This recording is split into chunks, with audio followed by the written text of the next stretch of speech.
Hello, my name is Miro. Thank you for joining me today. This is yet another episode of Hoya of the Week, and today we have a slightly less ransom video vibes.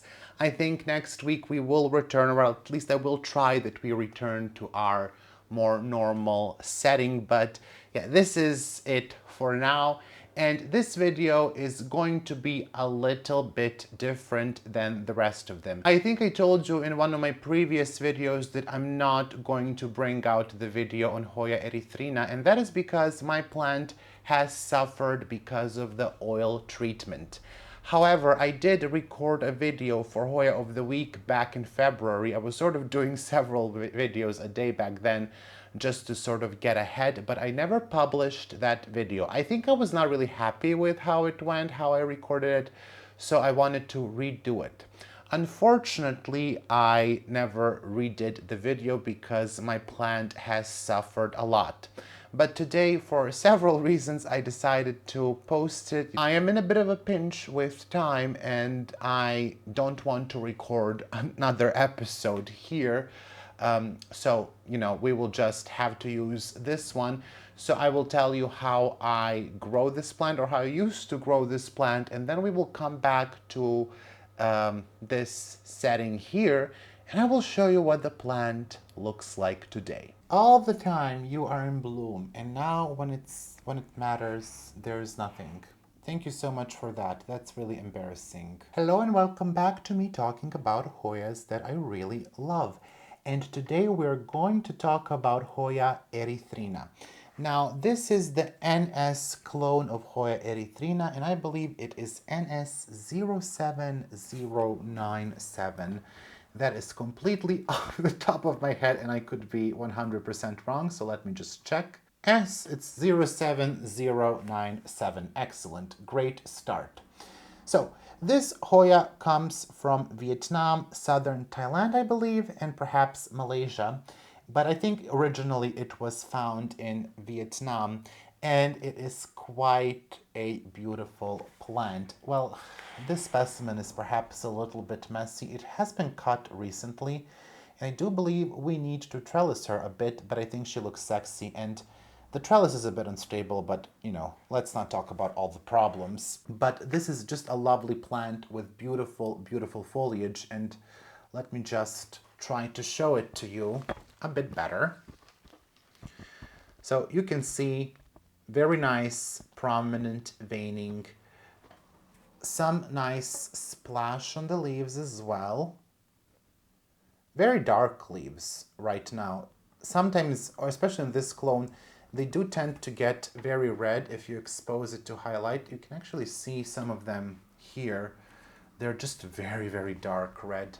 Those have been exposed to very high light, and interestingly, it doesn't turn green. A lot of the times I find when you expose the plants to very high light, Hoyas to very high light, they will turn red, they will be sun stressed, and then they will turn green once you reduce the light. But this is just permanent. It's like I ain't changing back. The camera doesn't maybe show it the best, but that is reddish.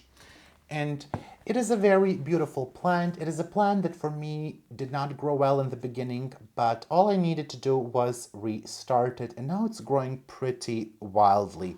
As you can see, I do kind of struggle to trellis it, which, leads to some cultivation issues. But Hoya erythrina is for me a very, very frequent bloomer. I would say every month I will have flowers on this plant.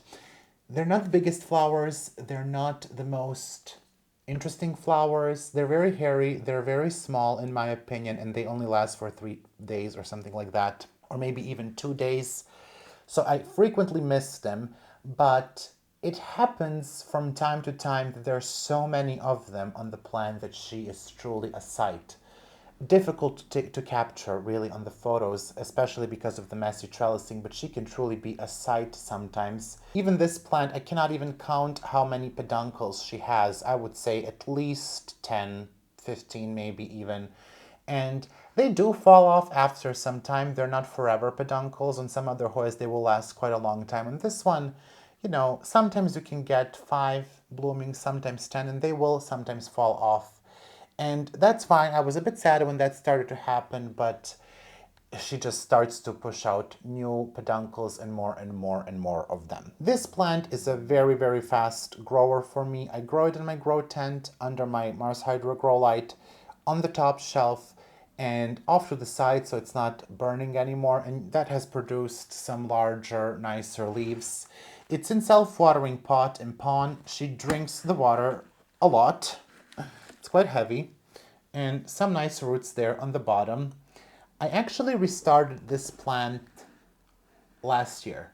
So it was a cutting, two cuttings with maybe 3 leaves last year in winter. I think it was winter of December of 2022 because I was leaving for France. So maybe that was not last year. I don't know what year it is.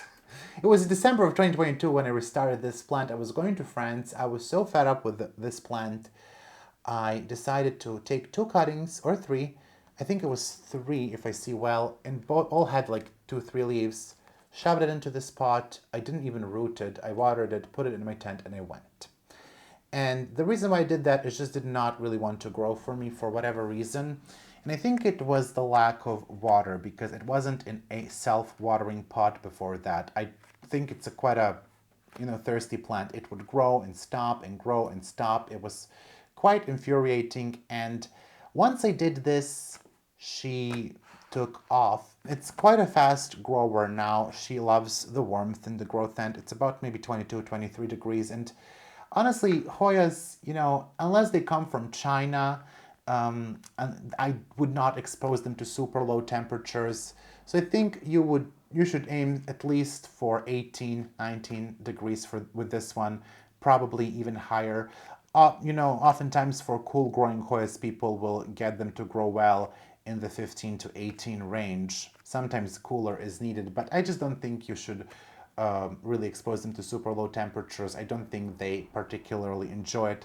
For a couple of hours, maybe every morning, but not constant. That's the difference. If you look at the temperature in these regions, sure, it will get to 18 degrees maybe in the morning. Well, I actually haven't looked, but I'm just, talking out of my right now. But, even in these regions, when it gets low, it's only for a couple of hours, right, during the early hours of the morning or, late at night, however you want to call it.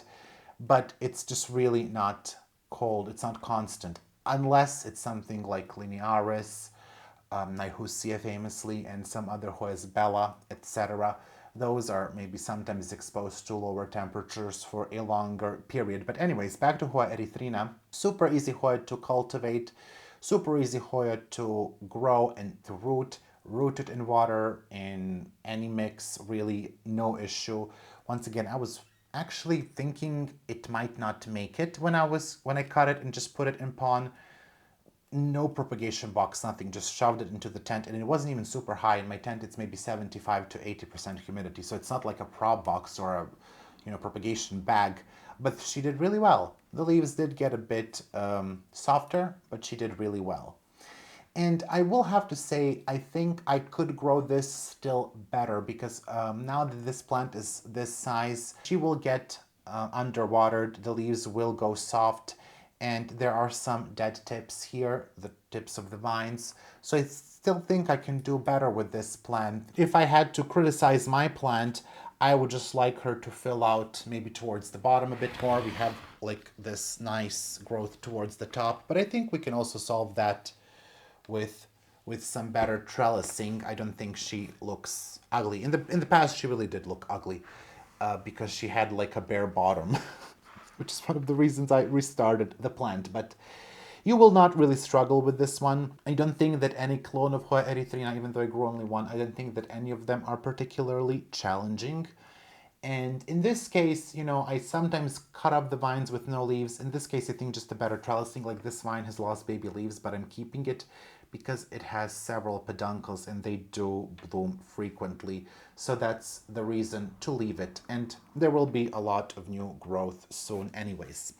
But that's really that about Hoya erythrina. Not a very difficult plant, very gratifying to grow on, very worthy of your space. All right, so you saw what that plant looked like. Have I aged? I think I didn't age since February. But anyway, that plant looked like that. And I'm going to show you what it looks like now. And you are not ready. You are absolutely not ready. You will be clutching your pearls. If you don't have pearls on, put them on so you have something to clutch. If you don't have pearls, just make a macaroni necklace and get ready, because I'm about to show her to you. So this is the plant today. Obviously it is dusty. I have not tried to recover it. There are still some leaves here and they're actually firm, the ones that are left. This one is gonna go. So these are probably going to stay. I will cut back the plant most likely entirely, even though some of these vines are alive. You see that she has bloomed. She's very dusty. I'm sorry about that, but that is the plant. I'm not gonna hold it anymore in front of you. I know it is terrifying, and this just goes to show you that you can grow a plant for 3 years and things can go downhill within a week. That happened within a week. I took my plant to spray it with a mixture of paraffin oil and abamectin, and that is a mixture that I used many times on many of my plants. And since day one, I noticed that some of them are gonna have issues and some of them will drop some leaves. This is by far the most extreme example of that. The plant has been previously treated with that solution. It was even stronger in the past. I made a very, very weak solution this time. I put 2 milliliters of paraffin oil per 1 liter of water. That is 0.2%. Usually they tell you to go from, that's my mister going off. Really now, every 12 hours. You are set to run for every 12 hours. This is one of the hours? Interesting. Anyway, sorry for that. Yeah, back to the Hoya erythrina. This time the solution was very weak. Typically they tell you to go for 1 to 2% solution. This was 0.2. So I was even wondering if it's going to be effective at all, and clearly it was more than enough. So I showered the plant, I treated it. The temperature wasn't too hot. It's very important that when you treat with oil, it is not too hot. And it wasn't. It was around 23 or 4 degrees, so that's not too much. I don't know how much that is in Fahrenheit. It's not too hot at all for an oil treatment, and they were not in the sun. However, they, very quickly started to drop the leaves. The plant started to drop the leaves the next day, and it started with 1, 2. As soon as I noticed that, I showered it to kind of get rid of the excess oil. And the leaves weren't very oily either. Again, this was a very weak solution, but here we are. So you can see, unfortunate demise of my Hoya erythrina. I think I can probably save her. I honestly have not been motivated to do so for very obvious reasons. I have sold several cuttings of this plant in the past, just beautiful cuttings. This is a beautiful plant, and I just don't have much motivation at all. I think I should try to save her. I think that can be a good story for the channel. But yeah, even in the past, like, this plant was treated with the same oil treatment with a higher concentration and she was fine. But what I've found with the oil treatments is that they are unreliable. You can spray a plant several times and it can go well, and then last time it's just gonna croak. Same happened with my Paradisa, with my Hoya. You have seen me successfully regrow that. I'm sure this one will as well, but for example, my Paradisa, I had 2 plants in the pot. One of them completely croaked. I still have to take it out. It's horrible. And same happened with my Hoya Ivrocheri. And it's not just thin-leaved Hoyas. Erythrina is a thicker-leaved Hoya. It happened with my Pulineras, with my Lacunosas, and all of those plants in the past have been treated with oil, but simply at one point they said no. And it's quite unfortunate. I don't know what causes it. One of my theories is that there are damages in the leaves, micro damages made by mites or something that obviously your eye can't see, and then the oil seeps in and suffocates the plant from the inside. I don't know. It's one of my theories. Other theories include just being a bitch. It is impossible to stop this. Once it starts to happen, I have tried. Sometimes the shower will help, but typically you just have to let it run its course. So I would be very wary. I myself don't think I will treat with oil again. I don't think I will do it. I'm sorry.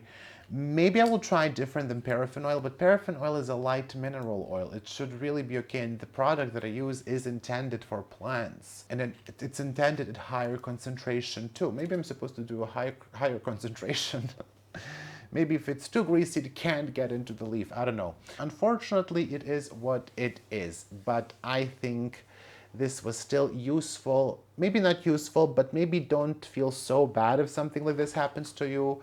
Growing plants is not very linear, you know, and it has ups and downs, and sometimes the downs happen for a very long time. And you know, you just get through it. So maybe we save this erythrina, maybe we don't. We have bloomed it many times. It was a gorgeous plant, and if she wants to be gorgeous again, she can. I deeply apologize to her, because at one point I was not even sure if I liked it, but now I actually do miss it, because she was kind of nice, and it is one of the erythrinas that sun stresses really well. But, you know, what are you gonna do? So I hope that this video was somewhat useful for you. I do apologize for the February footage. As I said, I didn't want to put it out, not just because the plant doesn't look good. I just don't like to record videos that far back and then put them out half a year later. Like, I've grown obviously so much since that, like, embarrassing to put that out there, but we kind of had to do it for this video. I am about to go now and continue with my plant chores that I am also recording, so you will get a lot of videos. As always, you must be so happy. I will see you in my next video on Sunday, and I do believe we finally will get to do the terrarium transformation, and I did put, it's almost finished. Well, actually it is finished. I didn't record some parts of it, but there are a good number of Hoyas, so you don't complain. So there are Gesneriads, begonias, and Hoyas, two Dischidias even, so you will see how that goes, how that will look like. I am missing some orchids and carnivorous plants, which I obviously have to purchase, but I'm not going to do that until August or even early fall, so no worries. It's going to stay for a while the way that it is now, but I think you will like it. I like it, and I hope you like this video. I will shut up now because I have more work to do, but I will see you soon. I hope your day was great, and I hope that you join me again on Sunday. Okay, bye-bye.